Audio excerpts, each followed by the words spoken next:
Hello friends, ఇంటింటి Ramayana serial ఇవాళ ఎపిసోడ్లో అయితే ఎంత చెప్పినా వినకుండా ఇంట్లో నుంచి అక్షయ్, పార్వతి, భానుమతి అయితే వెళ్ళిపోతారనమాట. ఇక వాళ్ళని వెళ్ళొద్దు అని చెప్పేసి ఆపాల్సింది పోయి ఇక శ్రేయ, పల్లవి అయితే ఇక వాళ్ళ దగ్గర ఉన్న నగలను కూడా మొత్తం తీసేసుకుంటారనమాట. అసలు వాళ్ళ ఎపిసోడ్లో ఏం జరిగింది ఏంటి అనేది పూర్తి ఎపిసోడ్ని చెప్తాను ఫ్రెండ్స్. వీడియోని స్కిప్ చేయకుండా చివరి వరకు చూడండి. అవని పేరు మీద రాజేంద్ర ప్రసాద్ అయితే ఆస్తిలో సగం వాటా రాయగానే ఇక అక్షయ్ అయితే బాగా కోపంతో ఉంటాడనమాట. ఇక అవని పేరు మీద ఉన్న ఇంట్లో నేను ఉండలేను, మీరు కూడా లగేజ్ సర్దుకొని రండి అని చెప్పేసి ఇక కమల శ్రీకర్కి అయితే చెప్తాడనమాట. అయినా కానీ ఇక వాళ్ళైతే అక్షయ్ మాట అయితే వినరనమాట. మీరు వస్తారా రారా అని చెప్పేసి అడిగేసరికి కమల్ శ్రీకర్ ఇద్దరు అదే ఇంట్లో ఉంటారని చెప్పేసి తేల్చి చెప్తారనమాట. మా వదిన మాటని జవదాటి మేము రాలేమన్నయ్య అని చెప్పేసి చెప్తారనమాట. ఇక అది విని అక్షయ్ అయితే ఒకసారిగా పాపం బాగా ఫీల్ అయిపోతాడు. నాకంటే మీకు మీ వదినే ఎక్కువైపోయిందని అర్థమైంది. సరే అని చెప్పేసి ఇక పార్వతి, భానుమతి లగేజ్ సర్దుకొని రావాలని చెప్పేసి అక్షయ్ అయితే చెప్తాడనమాట. ఇక ఇద్దరు లగేజ్ పట్టుకొని ఇంటి నుంచి వెళ్ళిపోవడానికి రెడీ అయిపోతారు. ఇక వీళ్ళు ఎప్పుడు పోతారా అన్నట్లుగా శ్రేయ, పల్లవి అయితే చూస్తూ ఉంటారనమాట. ఇక కమల్ శ్రీకర్ అయితే ఇక వాళ్ళని ఆపాలని ఎంత బ్రతిమలాడినా వాళ్ళు మాత్రం అస్సలు కన్విన్స్ అవ్వరు అనమాట. ఇక డిస్కషన్ అంతా జరుగుతూ ఉండగా పల్లవి వాళ్ళ నాన్న చక్రధర అయితే వస్తాడనమాట. బ్యాంకు వాళ్ళకి కాల్ చేశా, ఇంటిని ఇంకా సీజ్ చేయలేదని చెప్పారు, అందుకే ఇక్కడికి వచ్చా అని చెప్పేసి అంటాడనమాట. అవును నాన్న, అంటే అవని అక్క పేరు మీద ఇల్లు ఉందని తెలిసి బావగారు, అత్తయ్య ఈ ఇంట్లో ఉండడానికి ఇష్టపడలేదు, బయటికి వెళ్ళిపోతాం అంటున్నారు అని చెప్పేసి పల్లవి అయితే చెప్తూ ఉంటుందన్నమాట. అదేంటి అక్షయ్, మీరు ఇల్లు వదిలి వెళ్ళిపోవడం అంటే అవనికి ఆఫీస్లో పవర్ రాగానే నీ మీద పెత్తనం చలాయించినప్పుడు నువ్వు ఈ నిర్ణయం తీసుకోవడంలో తప్పు లేదనుకో అని చెప్పేసి ఇంకా రెచ్చగొడతాడనమాట. అయినా ఇప్పటికిప్పుడు ఎక్కడికి వెళ్తారు, పోనీ ఒక పని చేయండి, మీరంతా మా ఇంటికి వచ్చేసేయండి అని చెప్పేసి చక్రధర అయితే అంటాడనమాట. లేదు మావయ్య, మీరు ఆ మాట అన్నందుకు సంతోషం, కానీ నా భార్య ఇంట్లోనే నేను ఉండనని చెప్పానంటే మీ ఇంటికి ఎలా వస్తా, మా దారి ఏదో మేము చూసుకుంటాం అని చెప్పేసి అక్షయ్ అయితే అంటాడనమాట. అయినా మీరు వస్తానంటే మాత్రం నేను వండిస్తానా ఏంటి, ఏదో మాట వరుసకు అడిగా అని చెప్పేసి మనసులో అయితే అనుకుంటూ ఉంటాడు. సరే అక్షయ్, ఒకటి మాత్రం గుర్తుపెట్టుకో, మీకు ఎప్పుడు ఏ అవసరం వచ్చినా ఈ చక్రధర్ మావయ్య ఉన్నాడని చెప్పేసి అస్సలు మర్చిపోవద్దని చెప్పేసి అక్కడి నుంచి అయితే వెళ్ళిపోతాడనమాట. ఇక కావని రాజేంద్ర ప్రసాద్ వెళ్ళి చాలాసేపు అయింది, అసలు అక్కడ ఏం జరిగి ఉంటుందని చెప్పేసి అందరూ అయితే కంగారు పడుతూ ఉంటారు. నాన్న వదిన వెళ్ళి చాలాసేపు అయింది ఆంటీ, అక్కడ పరిస్థితి ఎలా ఉందో ఏంటో ఒకసారి కాల్ చేసి కనుక్కోవాల్సిందని చెప్పేసి ప్రణతి అయితే అంటుందన్నమాట. అవును, అవసరం అయితే మనం కూడా అక్కడికి వెళ్దాం అని చెప్పేసి స్వరాజ్యం అయితే అంటది. సరిగ్గా అప్పుడే రాజేంద్ర ప్రసాద్ అవని అయితే ఇంటికి వస్తారనమాట. ఇద్దరు దిగులుగా కూర్చునేసరికి అందరూ అయితే టెన్షన్ పడుతూ ఉంటారు. ఏమైంది వదిన, అక్కడంతా బాగానే ఉందా, ఏ ప్రాబ్లం లేదు కదా అని చెప్పేసి ప్రణతి అయితే అడుగుతుందనమాట. ఏ ప్రాబ్లం కాకుండా ఎలా ఉంటుంది ప్రణతి, మావయ్య గారు భయపడినట్లు జరిగింది. ఇక అక్కడ జరిగింది మొత్తం చెప్పగానే ఇక రాజేంద్ర ప్రసాద్ ముందు చూపును చూసి దయాకర్, స్వరాజ్యం అయితే మెచ్చుకుంటారనమాట. ఇప్పుడు ఆ ఇంటి నుంచి నేను వెళ్ళగొట్టే హక్కు, అధికారాలు ఎవరికీ లేవు అవని, కనుక నువ్వు దర్జాగా అక్కడే ఉండొచ్చు అని చెప్పేసి స్వరాజ్యం అయితే అంటదనమాట. ఇంతలో అవనికైతే డౌట్ అయితే వస్తుందన్నమాట. అవును మావయ్య, నా సంతకాలు లేకుండా ఆస్తిని ఎలా రిజిస్టర్ చేశారని చెప్పేసి అడుగుతుందనమాట.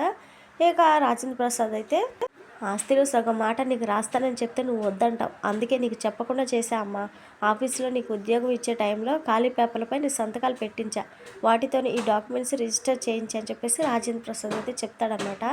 అయినా నాకు కావాల్సింది ఆస్తులు, డబ్బులు, అధికారాలు కాదు మావయ్య, నా ఫ్యామిలీతో నేను కలిసి ఉండడం, అందరం సంతోషంగా ఉండడం, అది చాలు మావయ్య అని చెప్పేసి అంటదనమాట. ఆస్తులు సహా వేటిపైన వ్యామోహం లేని నీలాంటి కోడలు దొరకడం మా అదృష్టం అమ్మ, కానీ మా దురదృష్టం ఏంటంటే ఇది వాళ్ళు ఎవరో అర్థం చేసుకోలేకపోతున్నారు అని చెప్పేసి రాజేంద్ర ప్రసాద్ అయితే బాధపడుతూ ఉంటాడనమాట. ఇక ఇక్కడేమో మన భానుమతి అయితే బట్టలు అయితే బ్యాగ్లో సర్దుకొని ఇక వాళ్ళ ఆయన ఫోటో కూడా తీసుకుంటుంది అనమాట. ఈ ఫోటో ఏంటి అత్తయ్య అని చెప్పేసి పార్వతి అయితే అడుగుతుంది. అసలు ఈ మనిషే ఉండుంటే ఇన్ని సమస్యలు వచ్చి ఉండేవే కాదే పార్వతి, స్వచ్ఛ స్వర్గానికి పోయినా నన్ను ఎప్పుడూ చూస్తూనే ఉంటాడు ఆయన, అందుకే నా భర్త ఫోటోని వెంట తీసుకొస్తున్నాను, మనకి ఎలాంటి సమస్యలు రాకుండా ఆయనే చూసుకుంటాడు, ఆ నమ్మకం నాకుందని చెప్పేసి భానుమతి అయితే చెప్తుందనమాట. ఇక పార్వతి, భానుమతి ఇద్దరు బ్యాగులు సర్దుకొని హాల్లోకి అయితే వస్తారనమాట. వాళ్ళని చూడగానే కమల్ శ్రీకర్ ఇద్దరు అయితే షాక్ అయిపోతారు. అమ్మ ఏంటమ్మా నువ్వు, అన్నయ్యకి చెప్పాల్సింది పోయి ఇలా బ్యాగ్ సర్దుకొని వచ్చావు, అమ్మ నువ్వైనా చెప్పు ప్లీజ్ అని చెప్పేసి బ్రతిమలాడతారనమాట. ఇక పల్లవి, శ్రేయ మాత్రం వాళ్ళని అసలు ఇక్కడ ఉండమని కూడా అసలు బ్రతిమలాడరు. ఇంతలో అక్షయ్ కూడా ఇక లగేజ్ తీసుకొని కిందకైతే వస్తాడనమాట. అన్నయ్య ప్లీజ్ వెళ్ళొద్దు, మా మాట విను అని చెప్పేసి ఇంకిద్దరు తమ్ముళ్ళు బ్రతిలాడినా కానీ అక్షయ్ మాత్రం అస్సలు వినడనమాట. ఇక వాళ్ళు వెళ్తూ ఉండగానే ఇక శ్రేయ అయితే ఒక్క నిమిషం అని చెప్పేసి వాళ్ళని అయితే ఆపుతుందనమాట. ఏంటమ్మా శ్రేయ అని చెప్పేసి పార్వతి అయితే అడుగుతుంది. మీరు వెళ్తే వెళ్ళండి, కానీ మా నగలు కూడా తీసుకువెళ్ళిపోతున్నారు, వాటిని ఇచ్చేసి వెళ్ళండి అని చెప్పేసి అనగానే అందరూ ఒక్కసారి షాక్ అయిపోతారనమాట. ఆ మాట వినగానే పార్వతికి అక్కడ అందరూ అయితే చాలా స్టన్ అయిపోయి చూస్తూ ఉంటారు. మీ నగలు మా కోడలు పట్టుకెళ్ళడం ఏంటి, బుద్ధి లేకుండా మాట్లాడుతున్నావు అని చెప్పేసి భానుమతి అయితే కోపడుతూ ఉంటుందన్నమాట శ్రేయ మీద. మేము ఇంట్లో అడుగుపెట్టినప్పుడు మీరేం చెప్పారా, మర్చిపోయారా? మా ఒంటి మీద ఉన్న నగలతో పాటు బీరువాలో ఉన్న నగలన్నీ ముగ్గురు కోడళ్ళకి సమానంగా ఇస్తామని మీరే చెప్పారు కదా, అప్పుడు అవి మా నగలే అవుతాయి కదా అని చెప్పేసి శ్రేయ అయితే అంటదనమాట. ఇక ఆ మాట వినగానే, ఏ శ్రేయ ఏం మాట్లాడుతున్నావే, నిన్ను అని చెప్పేసి కొట్టడానికి శ్రేయకర్ అయితే చేయెత్తుతాడు. ఎంతలో పార్వతి అయితే, రేయ్ ఆగరా అని చెప్పేసి ఆపుతుందనమాట. అన్నయ్య, ఇదే మాట నా పెళ్ళ అని ఉంటే ఆ ఎత్తిన చెయ్యి ఖచ్చితంగా దించేవాడిని కాదు. అయినా ఇలాంటి సమయంలో నగలు అడుగుతావా, చీచి సిగ్గులేదా వదిన నీకు, ఇలాంటి దానివని అనుకోలేదని చెప్పేసి కమల అయితే తిడతాడనమాట. వామ్మో, నేను కూడా శ్రేయకు సపోర్ట్ చేద్దాం అనుకున్నా, చేసి ఉంటే ఈ తింగరోడు ఒక్కడి పీకేవాడేమో అని చెప్పేసి పల్లవి అయితే మనసులో అనుకుంటూ ఉంటుందన్నమాట. ఇక ఎంత రచ్చ జరిగినా శ్రేయ మాత్రం అస్సలు తగ్గదు. నేను అడిగిన దాంట్లో తప్పేముంది అత్తయ్య, కోట్ల విలువైన ఇల్లు అవనికి చెందింది, లక్షల విలువైన నగలు మేము అడిగితే తప్పేంటి అని చెప్పేసి అంటుందన్నమాట. ఇక ఆ మాటకి పార్వతి కూడా, అవునరా, శ్రేయ అడిగిన దాంట్లో తప్పేం లేదు. మా ఆయన్ని కాకబట్టి అవని ఇల్లు తన పేరు మీద రాయించుకున్నప్పుడు శ్రేయ వాళ్ళ అత్తయ్య నగలు తీసుకోవడంలో తప్పేముంది, ఒక్క నిమిషం ఇదిగో అమ్మ ఈ నగలు తీసుకొని చెప్పేసి శ్రేయకైతే ఇస్తుంది అన్నమాట పార్వతి. ఇక శ్రేయాకి ఇచ్చిన తర్వాత ఇంకో 3 బాక్సులు నగలైతే పల్లవికి అయితే ఇవ్వబోతూ ఉండగానే, అయ్యో నాకు ఇప్పుడు ఏమేమి వద్దత్తి అని చెప్పేసి నటిస్తుంది అనమాట పల్లవి. తీసుకోమ్మా పర్లేదు, మళ్ళీ తర్వాత నేను ఇచ్చే పరిస్థితిలో ఉంటానో లేదో కూడా తెలీదు, బీరువాలో ఇంకొన్ని నగలు కూడా ఉన్నాయి, కావాలంటే అవి కూడా మీరిద్దరు పంచుకోండి అని చెప్పేసి పార్వతి అయితే చెప్తుందన్నమాట. ఇక పల్లవి శ్రేయ ఇద్దరైతే చాలా హ్యాపీగా ఫీల్ అవుతారు. సరే అమ్మ పద వెళ్ళిపోదా అని చెప్పేసి అక్షయ్ అయితే అంటాడు. ఇక వెళ్ళిపోతూ ఉండగానే మళ్ళీ అక్షయ్ని బ్రతిమలాడుతూ ఉంటారన్నమాట తమ్ముళ్ళు ఇద్దరు. రేయ్, ఇంకొకసారి నన్ను ఆపడానికి ట్రై చేస్తే బాగోచ్చు చెప్తున్నా, మీకు నా మాట కంటే మీ వదిన మాట అంటేనే లెక్క, మిమ్మల్ని రమ్మని నేను ఎంత అడిగినా మీరు రానని చెప్పారు కదా, ఇక నన్ను ఆపే అర్హత కూడా మీకు లేదు, ఇక నన్ను ఆపితే నా మీద ఒట్టే అని చెప్పేసి అక్షయ్ అయితే అంటాడనమాట. మీరు భార్యను వదిలేసి ఉన్నట్టు నేను నా భర్తను వదిలి ఉండలేను బావగారు అని చెప్పేసి పల్లవి అయితే అంటదనమాట. ఇక శ్రేయ కూడా అలానే అంటది. ఇంక ఎంత చెప్పినా వినకుండా ఇంకా అక్షయ్, పార్వతి, భానుమతి ఇద్దరైతే ఇంటి నుంచి వెళ్ళిపోతారనమాట. అన్నయ్య మనం ఎంత బ్రతిమలాడినా వినకుండా వెళ్ళిపోయారు, ఇప్పుడు ఏం చేద్దాం అని చెప్పేసి కమల అయితే అంటాడు. ఒకసారి వదిలికి కాల్ చేసి మాట్లాడదాం అని చెప్పేసి శ్రీకర్ అయితే అంటాడనమాట. ఇక కమల్ అయితే అవనికైతే ఫోన్ చేస్తాడు.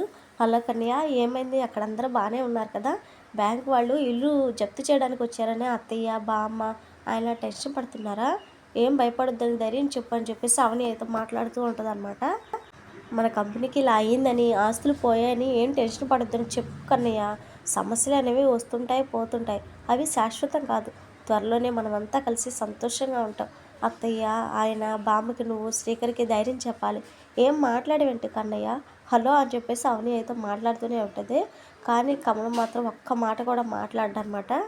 ఇక అప్కమింగ్ ఎపిసోడ్లో అయితే అవని అయితే కమల శ్రీకర్ దగ్గరికి అయితే వస్తుందన్నమాట. శ్రీకర్ని అయితే పక్కకు పిలిచి, జరిగిన దాని వెనుక ఖచ్చితంగా ఎవరో ఉండి ఉంటారు, ఇదంతా పల్లవి చేయించుండిందని నా అనుమానం అని చెప్పేసి అవని అయితే చెప్తుందనమాట.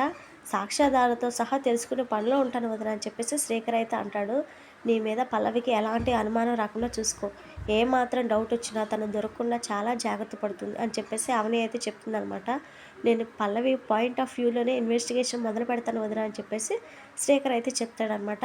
ఇక అవని చెప్పడంతో శ్రీకర్ అయితే పల్లవిని అబ్జర్వ్ చేస్తూ ఉంటాడు. పల్లవిని ఫాలో చేస్తూ వాళ్ళ నాన్న ఇంటికి అయితే వెళ్తాడనమాట.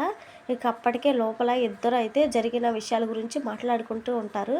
ఆ ఇల్లు మన సొంతం కావాలంటే ఏం చేయాలో నాకు బాగా తెలుసు అని చెప్పేసి చక్రధర అయితే అంటాడనమాట. మెయిన్ వికెట్స్ అన్నీ పడిపోయినట్లే, ఇక ఆ శ్రేయాలను కూడా విడిపోయేలా చేస్తే ఆ ఇంటికి నేనే మహారాణిని అని చెప్పేసి పల్లవి అయితే చెప్తూ ఉండగానే ఆ మాటలు మొత్తం శ్రీకర్ అయితే విని ఒక్కసారిగా షాక్ అయిపోతాడనమాట. మరి నెక్స్ట్ ఏం జరగబోతుంది ఏంటి అనేది తెలుసుకోవాలనుకుంటే మన ఛానల్ని వెంటనే సబ్స్క్రైబ్ చేసి పక్కనే ఉన్న బెల్ బటన్ని క్లిక్ చేయండి. Thank you friends.